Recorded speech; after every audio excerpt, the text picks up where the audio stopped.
दोस्तों, राजा विक्रमादित्य अक्सर रात में वेश बदलकर अपनी प्रजा के हालात जानने निकलते थे।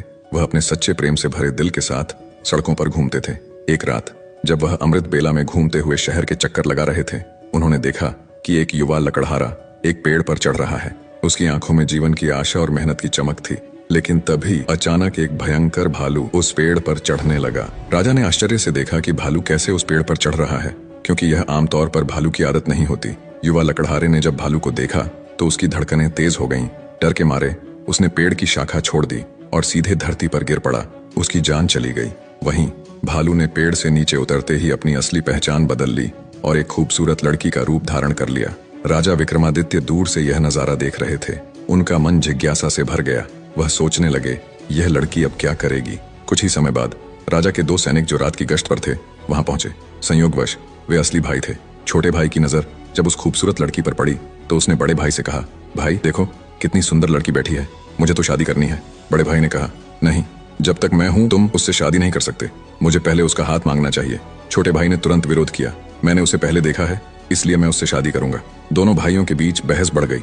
अंततः बड़े भाई ने सुझाव दिया, हम क्यों ना उससे पूछें, जो भी उसे पसंद आएगा वह उससे शादी कर लेगा। जब दोनों भाई उस खूबसूरत लड़की के पास पहुंचे, बड़े भाई ने पूछा, हे सुंदरी, तुम कौन हो और यहाँ क्या कर रही हो। लड़की ने जवाब दिया, मैं पास के गांव में रहती हूँ और अपने पति की खोज में इस जंगल में घूम रही हूँ। छोटे भाई ने पूछा, तुम्हारा पति कहाँ है, अगर तुम चाहती हो तो हम तुम्हारी मदद कर सकते हैं। लड़की ने मुस्कुराते हुए कहा, मैं अभी अविवाहित हूँ और एक योग्य व्यक्ति की खोज में हूँ। छोटे भाई ने गर्व से कहा, हम दोनों भाई अभी अविवाहित हैं, तुम चाहो तो किसी एक से शादी कर सकती हो। लड़की ने एक शर्त रखी, मैं उससे ही शादी करूंगी जो तुम दोनों में से सबसे बहादुर और शक्तिशाली होगा। ये सुनकर दोनों भाइयों में लड़ाई शुरू हो गई। अपनी बहादुरी साबित करने के लिए उन्होंने अपनी तलवारें निकाली और एक दूसरे को घातक चोटें पहुंचाईं। अंततः दोनों भाइयों ने एक दूसरे को मार डाला और लड़की ने खौफनाक तरीके से हंसते हुए एक दिशा में चलना शुरू किया। राजा विक्रमादित्य जो दूर से यह सब देख रहे थे, एक कदम और बढ़ते हुए उस लड़की का पीछा करने लगे। लेकिन इस घटना ने उनकी सोचने की शक्ति को जकड़ लिया। सूरज की किरणें धीरे धीरे चमकने लगीं, पर राजा विक्रमादित्य अपनी भूख और प्यास को भूल चुके थे। उनकी जिज्ञासा उस रहस्यमयी लड़की के बारे में जानने की थी। लगभग 200 कदम चलने के बाद राजा विक्रमादित्य की आंखें फिर से चौंधिया गईं। अब उस खूबसूरत लड़की ने अपना रूप बदलकर एक जहरीले नाग का रूप धारण कर लिया। वह नाग तेजी से आगे बढ़ा। नाग ने एक नदी के किनारे पहुंचकर कुछ क्षण रुका और फिर अचानक नदी में कूद गया। राजा विक्रमादित्य उस किनारे पर खड़े होकर यह सब देख रहे थे। थोड़ी ही देर में नाग ने एक नाव पर छलांग लगा दी, जिसमें लगभग 20 से 25 लोग सवार थे। जैसे ही नाग ने नाव में प्रवेश किया, वहां अफरा तफरी मच गई। लोग अपनी जान बचाने के लिए नदी में कूद पड़े। जो तैरना जानते थे वे तैरकर किनारे तक पहुंच गए और जो नहीं जानते थे वे डूब कर मर गए। कुछ समय बाद नाग फिर से नदी से बाहर आया और नदी के किनारे चलने लगा। विक्रमादित्य ने उस नाग का पीछा करना जारी रखा। कुछ दूर जाने के बाद राजा विक्रमादित्य ने फिर से देखा कि वह नाग एक वृद्ध ब्राह्मण के रूप में बदल गया है। राजा ने सोचा, अब यह सही समय है इस रहस्यमय प्राणी से जानकारी प्राप्त करने का। विक्रमादित्य तेज कदमों से उस ब्राह्मण के पास पहुंचे और हाथ जोड़कर नमस्कार किया। वृद्ध ब्राह्मण ने भी हाथ उठाकर अभिवादन स्वीकार किया और आशीर्वाद दिया। राजा विक्रमादित्य ने वृद्ध ब्राह्मण से पूछा, हे ब्राह्मण देव, तुम कौन हो। ब्राह्मण ने निराशा से कहा, क्या तुम नहीं देख सकते, मैं एक ब्राह्मण हूँ। राजा ने फिर से कहा, तुम झूठ बोल रहे हो, तुम ब्राह्मण नहीं हो, है ना। ब्राह्मण ने चिढ़ते हुए कहा, फिर तुम मुझे बताओ मैं कौन हूँ। राजा ने कहा, तुम वह नहीं हो जो तुम दिखते हो। ब्राह्मण ने उत्तर दिया, जो भी मैं हूँ तुम्हें उससे क्या मतलब, तुम अपने काम से काम रखो और अपनी राह देखो। राजा विक्रमादित्य ने दृढ़ता से कहा, मैं तुम्हें बिना सच जाने नहीं छोड़ सकता, तुम्हें सच बताना ही होगा। ब्राह्मण ने फिर कहा, मैंने तुमसे कहा ना कि मैं एक ब्राह्मण हूँ। राजा ने कहा, तुम मुझसे झूठ नहीं बोल सकते, मैंने तुम्हें तब से देखा है जब तुमने लकड़हारे को मार डाला था। फिर तुमने एक सुंदर लड़की का रूप धारण किया और उन दो सैनिकों को एक दूसरे को मारने पर मजबूर किया। फिर तुम जहरीले नाग में बदल गए और नदी में कूद पड़े। तुमने नाव पर सवार लोगों में अफरा तफरी मचाई। अब तुम एक वृद्ध ब्राह्मण के रूप में हो। सच सच बताओ, तुम कौन हो। राजा विक्रमादित्य की बातें सुनकर ब्राह्मण ने कहा, अगर मैं नहीं बताऊं तो तुम क्या करोगे। राजा ने अपनी तलवार निकालते हुए कहा, तब तैयार हो जाओ मरने के लिए। तुम्हें नहीं पता कि यह विक्रमादित्य की नगरी है। तुम इतने लोगों की जान लेकर इस पवित्र राजा के राज्य में जीवित नहीं रह सकते। अब सच्चाई बताओ। ब्राह्मण ने राजा की इस प्रशंसा पर जोर से हंसते हुए कहा, मुझे पता है कि यह शहर सम्राट विक्रमादित्य का है और तुम वही विश्व प्रसिद्ध सम्राट हो। फिर भी एक बात जान लो, तुम मुझे नहीं मार सकते। एक दिन आएगा जब मैं तुम्हें मरने पर मजबूर कर दूंगा। राजा विक्रमादित्य उसकी बातों को सोचने लगे। जो इस भेष में भी मुझे पहचानता है वह साधारण व्यक्ति नहीं हो सकता।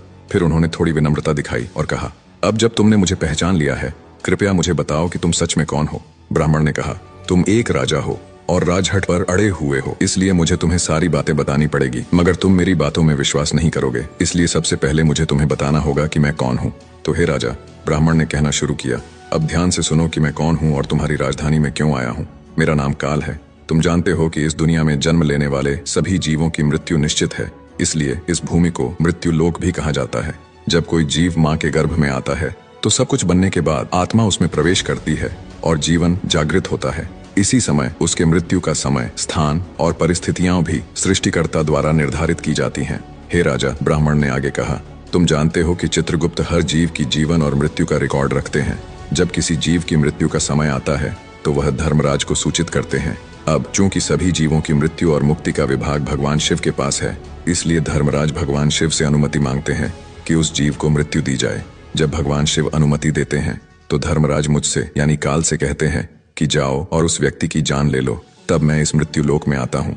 ब्राह्मण ने अपनी बातें जारी रखी, मुझे पता होता है कि कौन जीव कब, कहाँ और किन परिस्थितियों में मरेगा। मैं उस जीव को निश्चित स्थान पर निश्चित समय पर पहुंचाता हूँ जहाँ उसकी मृत्यु लिखी गई होती है। मैं वही परिस्थितियां और स्थिति बनाता हूँ। हे राजा, ब्राह्मण ने कहा, मैंने उस लकड़हारे को नहीं मारा। राजा विक्रमादित्य ने कहा, तुम फिर से झूठ बोल रहे हो। मैंने अपनी आंखों से देखा कि तुम उस लकड़हारे की मृत्यु का कारण बने।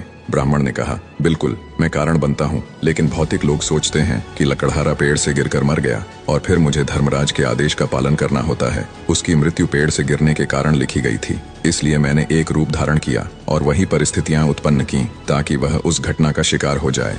सोचो, ब्राह्मण ने समझाया, अगर मैं असली रिच होता तो क्या वह कभी पेड़ पर चढ़ पाता? वह कभी नहीं चढ़ सकता था, लेकिन मैं वहां था और मेरे लिए कुछ भी असंभव नहीं है।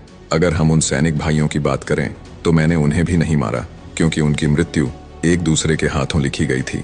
इसलिए मैंने उनके लिए एक सुंदर लड़की का रूप धारण किया। नाव में जो कुछ लोगों की मृत्यु डूबने के कारण हुई, उनकी मृत्यु भी इसी तरह लिखी गई थी। इसके लिए मुझे भयानक नाग का रूप धारण करना पड़ा और उस नाव में जाना पड़ा। ब्राह्मण ने राजा की ओर देखा और कहा, हे राजा, मुझे लगता है कि अब तुम समझ गए होगे कि मैं कौन हूँ और क्यों आया हूँ, और तुमने यह भी समझ लिया होगा कि समय, स्थान और परिस्थितियों का भौतिक जीवन में कितना महत्वपूर्ण रोल होता है। राजा विक्रमादित्य ने काल के रूप में उपस्थित बूढ़े ब्राह्मण की बातें ध्यान से सुनी और उनके चेहरे पर गंभीरता छा गई। काल ने कहा, हे राजा, अब मैं जा रहा हूँ। राजा विक्रमादित्य ने विनम्रता से कहा, हे कालदेव, आपने मुझे बहुत अच्छी जानकारी दी है, जिसके लिए मैं आपका धन्यवाद करता हूँ। कृपया जाने से पहले मेरा एक और सवाल का जवाब दें।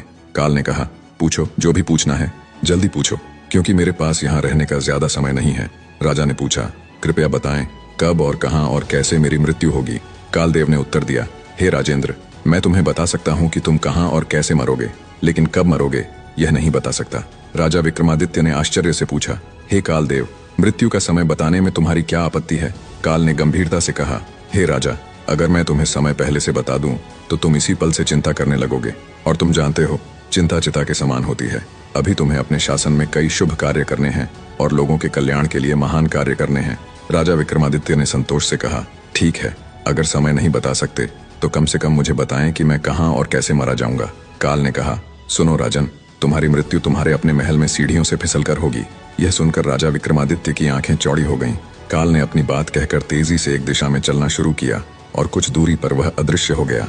अब तक सूर्यदेव भी अस्त हो चुके थे और चारों ओर अंधेरा छा गया था।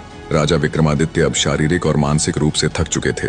अपने मन में गहरी सोच के साथ उन्होंने तेज कदमों से अपने महल की ओर बढ़ना शुरू किया। दोस्तों, आज की कहानी ने हमें एक गहरे सत्य से अवगत कराया कि काल किसी का इंतजार नहीं करता। चाहे राजा विक्रमादित्य हो या हम, हर किसी के जीवन में समय और परिस्थितियों की महत्वपूर्ण भूमिका होती है। इसलिए जीवन को संजीवनी की तरह जिए और हर पल का